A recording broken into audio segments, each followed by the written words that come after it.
ಹೌದು ಸರ್, ನಾವು ಹೇಳ್ತಾ ಇದೀವಿ ಡಿಸಿ ಸರ್ ಸಮಕ್ಷ ಒಂದು ಪ್ರೊಸೀಡಿಂಗ್ ಮಾಡಿ ನಿಮ್ಗೆ ಬರವಣಿಗೆ ಕೊಡಿಸ್ತೀವಿ. ಒಪ್ಕೊಂಡ್ರೆ ಅದೇನಾದ್ರು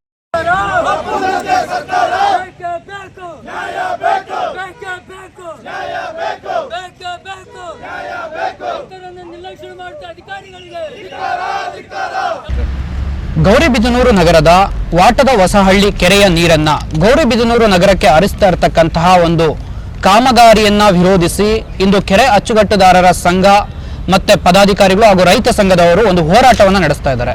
ಕಳೆದ 21 ದಿನಗಳಿಂದ ಈ ಅನಿರ್ದಿಷ್ಟಾವಧಿ ಧರಣಿಯನ್ನ ನಡೆಸ್ತಾ ಇದ್ದಾರೆ. ಯಾವ ಒಂದು ಉದ್ದೇಶವನ್ನ ಇಟ್ಕೊಂಡು ಈ ಧರಣಿಯನ್ನ ನಡೆಸ್ತಾ ಇದ್ದಾರೆ, ಇದರ ಹಿಂದಿರ್ತಕ್ಕಂತಹ ಮೂಲ ಉದ್ದೇಶ ಏನು ಎಂಬುದರ ಬಗ್ಗೆ ಈ ಕೆರೆ ಅಚ್ಚುಕಟ್ಟುದಾರರ ಸಂಘದ ಅಧ್ಯಕ್ಷರಾದಂತಹ ಮಾಳಪ್ಪ ಅವರು ನಮ್ಮ ಜೊತೆ ಇದ್ದಾರೆ. ಅವ್ರು ತಿಳಿಸ್ಕೊಡ್ತಾರೆ, ಬನ್ನಿ ಅವರನ್ನ ಕೇಳಿ ತಿಳ್ಕೊಳ್ಳೋಣ. ಸರ್, ಕಳೆದ ಒಂದು 21 ದಿನಗಳಿಂದ ನೀವು ಈ ಹೋರಾಟವನ್ನ ನಡೆಸ್ತಾ ಇದ್ದೀರಾ. ಈ ಹೋರಾಟದ ಉದ್ದೇಶ ಏನು? ಯಾವ ಕಾರಣಕ್ಕೋಸ್ಕರ ತಾವು ಈ ಹೋರಾಟವನ್ನ ಮಾಡ್ತಾ ಇದ್ದೀರಾ?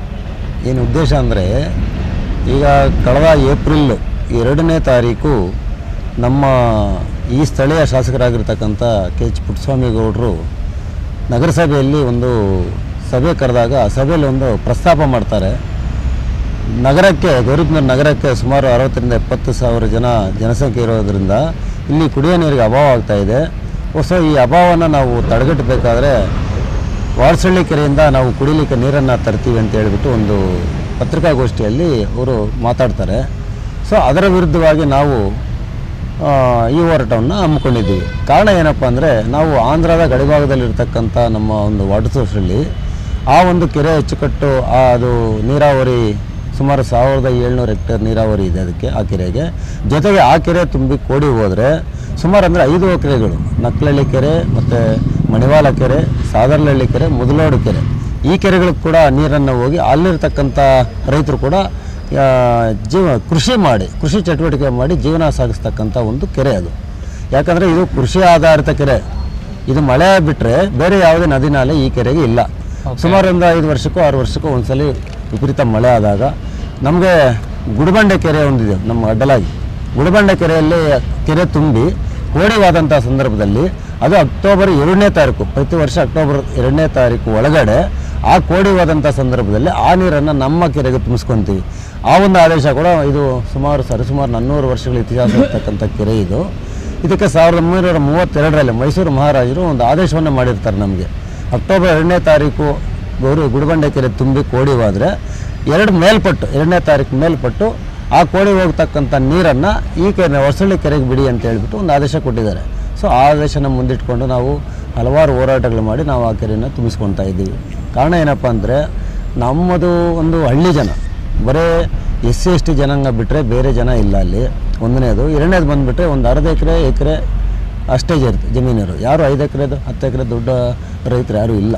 ಸೊ ಅದರಿಂದ ಕೃಷಿ ಬಿಟ್ಟರೆ ನಮಗೆ ಇನ್ನು ಬೇರೆ ಏನು ಕಾರ್ಖಾನೆ ಆಗಲಿ, ಇನ್ನೊಂದಾಗಲಿ ಮತ್ತೊಂದಾಗಲಿ ಯಾವುದಿಲ್ಲ. ನೀವು ಹೇಳ್ತಾ ಇರೋದು ಕೃಷಿಯನ್ನೇ ನಂಬ್ಕೊಂಡು ನಾವು ಜೀವನ ಮಾಡ್ತಾ ಇದ್ದೀವಿ. ನಾವು ಕೃಷಿ ಮಾಡೋದಕ್ಕೆ ಅದೇ ಕೆರೆಯ ನೀರನ್ನೇ ನಾವು ಬಳಕೆ ಮಾಡ್ತಿದ್ದೀವಿ. ಆ ನೀರಿನ ನಗರಕ್ಕೆ ತೆಗೆದುಕೊಂಡು ಹೋದ್ರೆ ನಮಗೆ ನೀರಿಲ್ಲದೆ ಆಗುತ್ತೆ ಅನ್ನೋದು ನೀವು ಹೇಳ್ತಾ ಇರ್ತಕ್ಕಂಥ ಒಂದು ಉದ್ದೇಶ ಇಟ್ಕೊಂಡು ಕಳೆದ ಏಪ್ರಿಲ್ 2ನೇ ತಾರೀಕು ನಾವೊಂದು ನಮ್ಮ ಊರಲ್ಲಿ ಒಂದು ಸಭೆಯನ್ನು ಕರೆದ್ವಿ.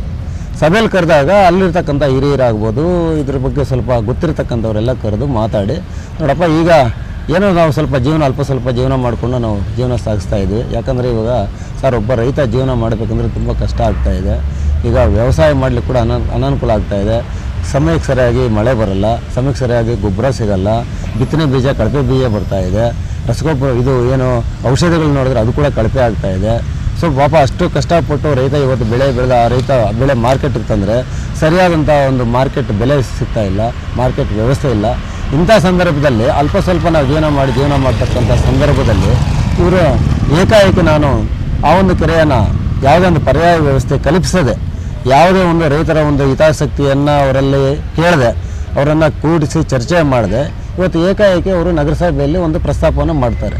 ಸೊ ಅದರ ವಿರುದ್ಧವಾಗಿ ನಾವು ಕಳೆದ ಏಪ್ರಿಲ್ 2ನೇ ತಾರೀಕಿಂದ ಈಚೆಗೆ ಹಲವಾರು ಹೋರಾಟಗಳು ಮಾಡಿದ್ದೀವಿ. ಒಂದು ರಸ್ತೆ ತಡೆ ಮಾಡಿದ್ವಿ ನಮ್ಮ ವಾಡಸಳ್ಳಿ ಪಂಚಾಯಿತಿಯಲ್ಲಿ. ರಸ್ತೆ ತಡೆ ಆದಮೇಲೆ ಮತ್ತೆ ನಮ್ಮ ಕೆರೆ ಅಂಗಳದಿಂದ ವಾಡಸಳ್ಳಿ ಸರ್ಕಲ್ವರೆಗೆ ಸುಮಾರು 6 ಕಿಲೋಮೀಟ್ರು ಕಾಲ್ನಡಿಗೆ ಜಾಥಾ ಮಾಡಿದ್ವಿ. ಅಲ್ಲಿ ಒಂದು ಮುಷ್ಕರ ಕೂಡ ಮಾಡಿದ್ವಿ. ಯಾವುದೇ ವಿಧವಾದಂಥ ಸ್ಪಂದನೆ ನಮ್ಮ ಸ್ಥಳೀಯ ಶಾಸಕರಲ್ಲಿ ಸಿಗ್ತಾ ಇಲ್ಲ. ಕಾರಣ ಏನಪ್ಪ ಅಂದರೆ, ಅವರು ಇಲ್ಲಿ ಸ್ಥಳೀಯರಲ್ಲ. ಅವರು ಅವ್ರು ಬಂದಿರತಕ್ಕಂಥ ಕಳೆದ 7 ವರ್ಷಗಳಿಂದ ಅವರು ಅವ್ರದ್ದೇ ಆದಂಥ ಒಂದು ಉದ್ಯಮ ಇದೆ, ಸೋಲಾರ್ ಪ್ಲಾಂಟ್ ಇದೆ ಅವ್ರದ್ದು. ಆ ಸೋಲಾರ್ ಪ್ಲಾಂಟ್ ಮಾಡಲಿಕ್ಕೆ ಇಲ್ಲಿ ಬಂದು ಇಲ್ಲಿ ಠಿಕಾಣಿ ಹೂಡಿಕೊಂಡು ಇಲ್ಲೇ ಒಂದು ಅಧಿಕಾರವನ್ನು ಪಡ್ಕೋಬೇಕು ಅಂತ ಹೇಳ್ಬಿಟ್ಟು ಅವರ ಒಂದು ಉದ್ದೇಶ ಆಗಿತ್ತು. ಯಾಕಂದರೆ ನಮ್ಮ ಗೌರಿಬಿದನೂರು ತಾಲೂಕಲ್ಲಿ ತುಂಬ ಒಳ್ಳೆ ಜನ ಇದ್ದಾರೆ, ಮುಗ್ಧ ಜನ. ಅಂದ್ರೆ ಈಗ ನೀವ್ ಹೇಳ್ತಾ ಇರ್ತಕ್ಕಂಥದ್ದು ಇಲ್ಲಿನ ಶಾಸಕರು ಸ್ಥಳೀಯರಲ್ಲ, ಅವರು ಹೊರಗಡೆಯಿಂದ ಬಂದಿರತಕ್ಕಂಥವ್ರು.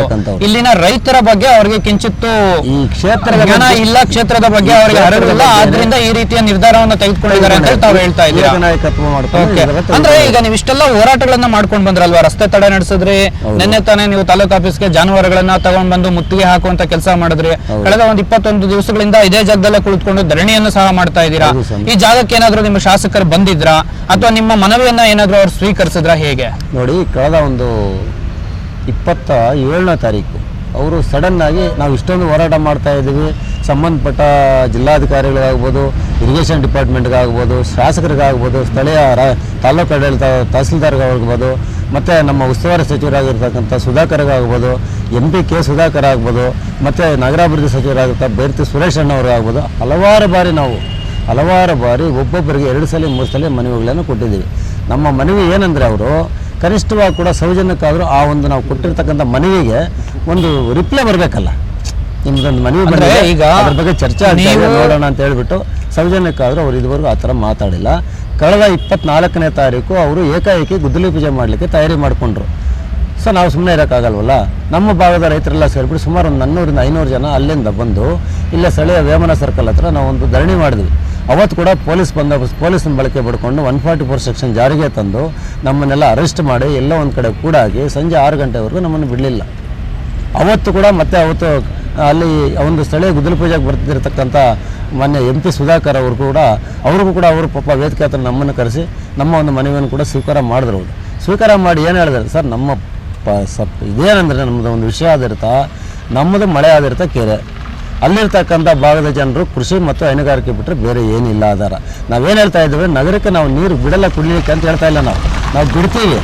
ಏನಿದು ಕಳೆದ ಒಂದು 25 ವರ್ಷಗಳಿಂದ ನೀವು ಅವೈಜ್ಞಾನಿಕವಾಗಿ ಒಂದು ಎತ್ತಿನ ಹೊಳೆ ಅಂತ ಹೇಳ್ಬಿಟ್ಟು ಒಂದು ಕಾಮಗಾರಿಯನ್ನು ಆಯೋಜನೆ ಮಾಡ್ತಾ ಇದ್ದೀರಲ್ಲ, ಆ ಯೋಜನೆಗೆ ಕೇವಲ 312 ಕೋಟಿಯಿಂದ ಶುರುವಾಗಿರ್ತಕ್ಕಂಥ ಯೋಜನೆ ಇವತ್ತು 28,000 ಕೋಟಿಗೆ ಬಂದಿದೆ ಸರ್. ಏನಾಗಿದೆ ಸರ್ ಅದರಲ್ಲಿ ಪರಿಸ್ಥಿತಿ? ಈವನ್ 11 ಕಿಲೋಮೀಟರ್ ಕೂಡ ಆ ಒಂದು ಕೆರೆ ನೀರು, ಆ ಎತ್ತಿನ ಹೊಳೆ ನೀರನ್ನು ಆ ಒಂದು 11 ಕಿಲೋಮೀಟರ್ ಕೂಡ ಇವತ್ತು ತಲುಪಿಲ್ಲ. ಇದೇನಾಗಿದೆ ಅಂದರೆ ಯಾವುದೇ ಸರ್ಕಾರ ಆಗ್ಬೋದು, BJP ಆಗ್ಬೋದು, ಕಾಂಗ್ರೆಸ್ ಆಗ್ಬೋದು, JDS ಆಗ್ಬೋದು, ಇದೊಂದು ಸ್ಕ್ಯಾಮ್. ಏನು ಚುನಾವಣೆ ಸಂದರ್ಭದಲ್ಲಿ ಶಾಸಕರಿಗೆ ಒಂಚೂರು ದುಡ್ಡು ಕೊಡಬೇಕಾಗಿರ್ತಕ್ಕಂಥ ವಿಷಯ ಬಂದಾಗ ಈ ಒಂದು ಸ್ಕೀಮನ್ನು ತಗೊಂಬರೋದು, ಅದರಲ್ಲಿ ಸರ್ಕಾರದ ಹಣವನ್ನು ನಾವೇನು ರೈತರಾಗೋದು ಇನ್ನೊಂದು ಕಂದಾಯ ವಗೈರೆ ಕಟ್ಟಿರ್ತಕ್ಕಂಥ ಹಣವನ್ನು ಈ ಥರ ವಿನಾಕಾರಣ ಇವರು ಖರ್ಚು ಮಾಡಿಬಿಟ್ಟು ಇವತ್ತು ಅದು ಅವೈಜ್ಞಾನಿಕ ಆದಂಥ ಒಂದು ಯೋಜನೆ ತಂದು ಇವತ್ತು ನಮ್ಮ ಒಂದು ಕಳೆದ 2 ವರ್ಷದಿಂದ ಈಚೆಗೆ ಕಾಮಗಾರಿ ಪೈಪ್ಲೈನ್ ಬೇರೆ ಪೂರ್ತಿ ಆಗಿದೆ. ಇವ್ರು ಹೇಳೋದೇನೆಂದರೆ, ನಾನು ಕಳೆದ ಒಂದು ವಿಧಾನಸೌಧ ಅಧಿವೇಶನದಲ್ಲಿ ಕುಡಿಲಿಕ್ಕೆ ನೀರು ಬೇಕು ನಗರಕ್ಕೆ ಅಂತ ಹೇಳಿಬಿಟ್ಟು ಎತ್ತಿನಹೊಳೆ ಒಂದು ಇದು ಪ್ರಾಧಿಕಾರಕ್ಕೆ ಒಂದು ಅರ್ಜಿ ಕೊಟ್ಟಿದ್ದಾರೆ ಇವರು, ಯಾರು ನಮ್ಮ ಶಾಸಕರು. ಆ ಅರ್ಜಿ ಇನ್ನೂ ಪುರಸ್ಕೃತ ಆಗಿಲ್ಲ.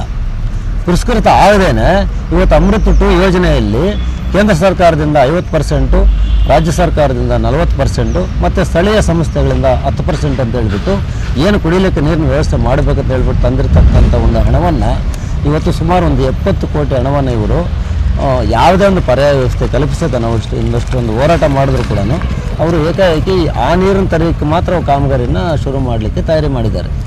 ಓಕೆ ಸರ್, ಅಂದ್ರೆ ಈಗ ನಿಮ್ಮ ಸ್ಥಳೀಯ ಶಾಸಕರಿಗೆ ಮತ್ತು ಆಡಳಿತ ವರ್ಗಕ್ಕೆ ಇಲ್ಲಿನ ನೀರನ್ನ ನೀವು ನಗರಕ್ಕೆ ಹರಿಸಿದ್ರೆ ಇಲ್ಲಿನ ರೈತರಿಗೆ ಸಮಸ್ಯೆ ಆಗುತ್ತೆ ಅನ್ನೋದ್ರ ಬಗ್ಗೆ ಮನವರಿಕೆ ಮಾಡಿಕೊಟ್ಟಿದ್ದೀರಾ?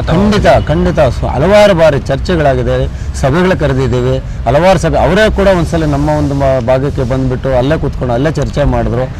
ಯಾವುದೋ ಒಂದು ಫಲಪ್ರದವಾದಂಥ ಚರ್ಚೆ ಆಗಲಿಲ್ಲ. ಅವ್ರದ್ದೇನೆಂದರೆ ಏನೋ ಒಂಥರ ಏಕನಾಯಕತ್ವ.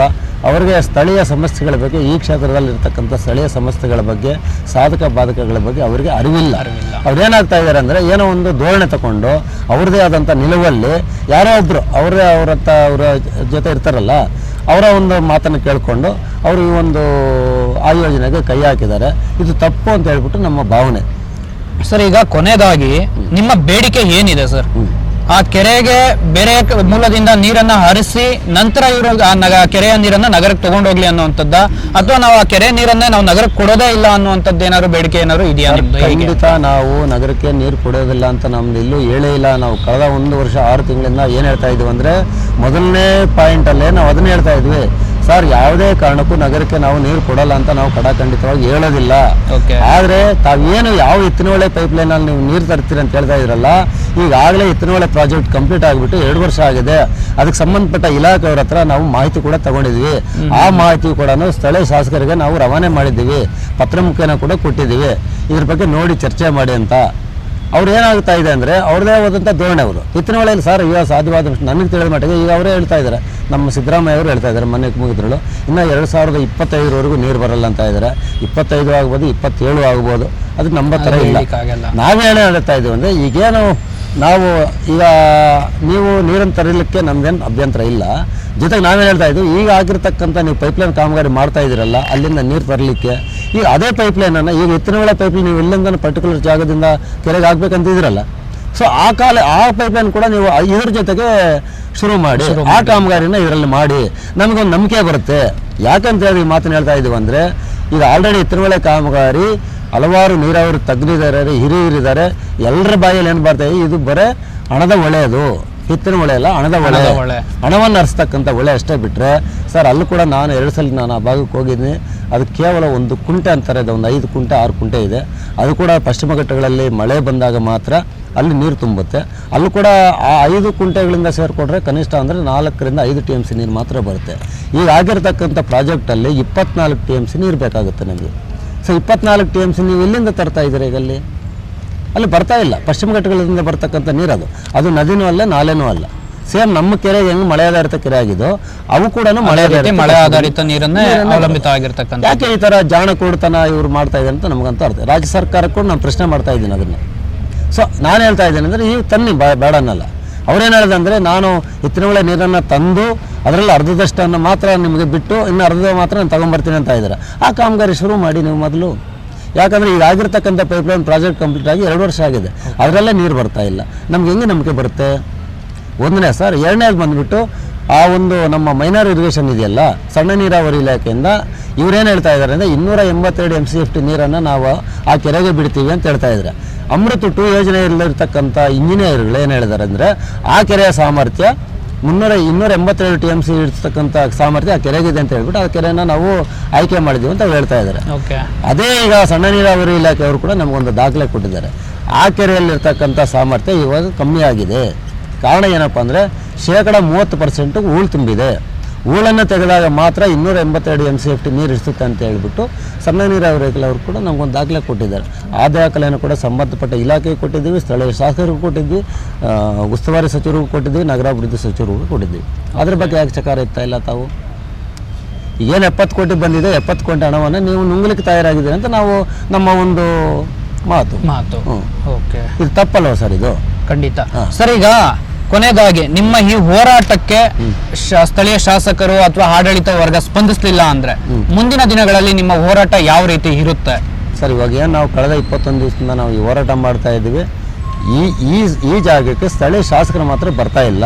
ಉಳಿದಂತೆ ಪಾಪ ನಮ್ಮ ಜಿಲ್ಲಾಧಿಕಾರಿಗಳಾಗ್ಬೋದು, ಸಂಬಂಧಪಟ್ಟ ಪೊಲೀಸ್ ಇಲಾಖೆಯವರಾಗ್ಬೋದು, ಸಂಬಂಧಪಟ್ಟ ತಾಲೂಕು ಆಡಳಿತ ಆಗ್ಬೋದು, ನಮಗೆ ಸ್ಪಂದನೆ ಕೊಡ್ತಾ ಇದೆ.